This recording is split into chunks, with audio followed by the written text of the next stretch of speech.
স্বাগতম সবাইকে। আজকে আমরা কথা বলবো কিভাবে আইডিয়াল কাস্টমার সেগমেন্ট ডিফাইন করতে হয়। আপনি যদি একটা নতুন প্রোডাক্ট বানাতে চান তাহলে সবার আগে কি করবেন? কাদের জন্য প্রোডাক্ট বানাচ্ছেন সেটা নিশ্চয়ই জানতে হবে আপনাকে।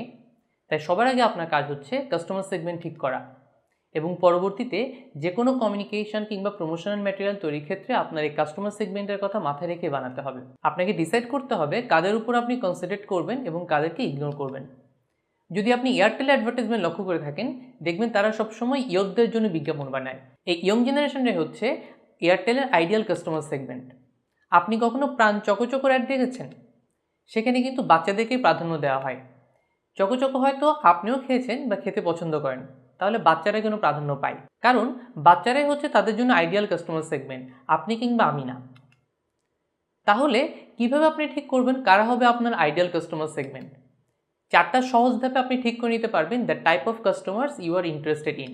প্রথমেই যেটা আপনার ভাবতে হবে তা হচ্ছে আপনার কাস্টমারদের এজ, জেন্ডার, ইনকাম ব্র্যাকেট বা জিওগ্রাফিক লোকেশন নিয়ে।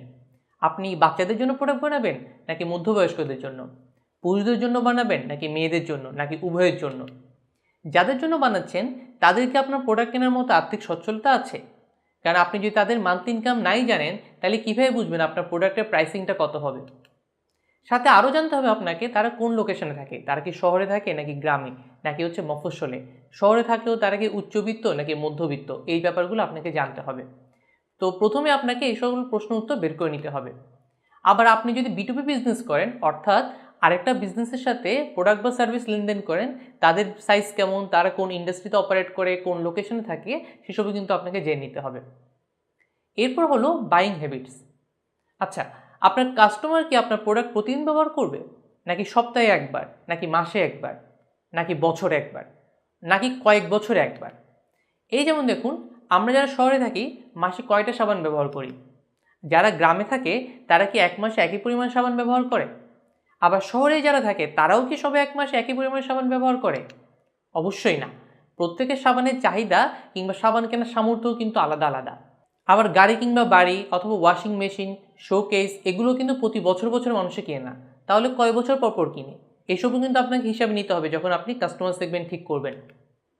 এরপর মাথায় রাখতে হবে আপনার প্রোডাক্ট কারা কিনবে এবং ব্যবহার কারা করবে।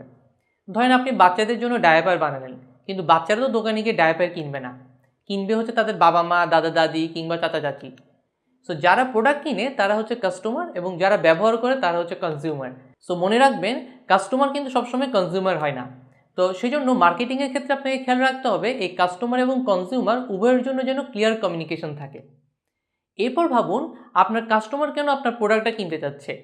Is it A lifestyle purchase, যেখানে কাস্টমাররা ফিল গুড ফ্যাক্টর পেতে চায় অথবা সোশ্যাল স্ট্যাটাস বাড়াতে চায়, নাকি সে কোনো প্রবলেমের সলিউশন চাচ্ছে, সময় বাঁচাতে যাচ্ছে অথবা খরচ কমাতে যাচ্ছে, নাকি এটা তার লাইফস্টাইলেরই অন্তর্ভুক্ত অথবা শুধুমাত্র সে শখ করে কিনছে? এইসব প্রশ্নের উত্তরও কিন্তু আপনাকে খুঁজতে হবে। আরেকটা ব্যাপার সাথে সাথে মাথায় রাখতে হবে, এই বাইং ডিসিশনটা সেই ক্রেতা কিসের উপর বেস করে নিচ্ছে, কোয়ালিটি, সার্ভিস নাকি প্রাইস? এই চারটা স্টেপ ফিনিশ করলে আপনি একটা ক্লিয়ার পিকচার পেয়ে যাবেন কারা হবে আপনার আইডিয়াল কাস্টমার। এরপর আপনাকে বুঝতে হবে এই আইডিয়াল কাস্টমারদের কাছে আপনি কিভাবে রিচ করবেন। সাথে সাথে এর থেকে এও ধারণা করতে পারবেন আপনার টার্গেট মার্কেট সাইজটা কত বড়। তাই মার্কেটিংয়ে প্রথম এবং সবচেয়ে ইম্পর্টেন্ট কাজ হচ্ছে কাস্টমার সেগমেন্ট ঠিক করা। এই একটা কাজের উপরেই নির্ভর করবে আপনার বাকি সব মার্কেটিং রিলেটেড কাজ। একটা ছোট কেস স্টাডি দিয়ে শেষ করি। পার্কার পেনের কথা আপনারা হয়তো অনেকেই শুনেছি। 1950 সালের দিকে পার্কার যখন চিন্তা করলো তারা কলম ব্যবসায় আসবে, তারা কিন্তু ঠিক করে নিয়েছিল রেগুলার স্টেশনারি প্রোডাক্ট হিসেবে তারা কলম বিক্রিতে মনোযোগ দিবে কম। তারা তাদের আইডিয়াল কাস্টমার সেগমেন্ট হিসেবে ধরে নিয়েছে যারা কলম গিফট দিতে চায়।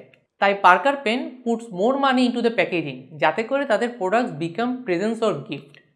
তো খেয়াল করে দেখবেন এখন এক এক সেগমেন্টের লোকজন, যেমন pre school children, school student, office worker কিংবা প্রফেশনাল, এরকম এক এক টাইপের লোকজনের জন্য এক এক টাইপের কলম আছে।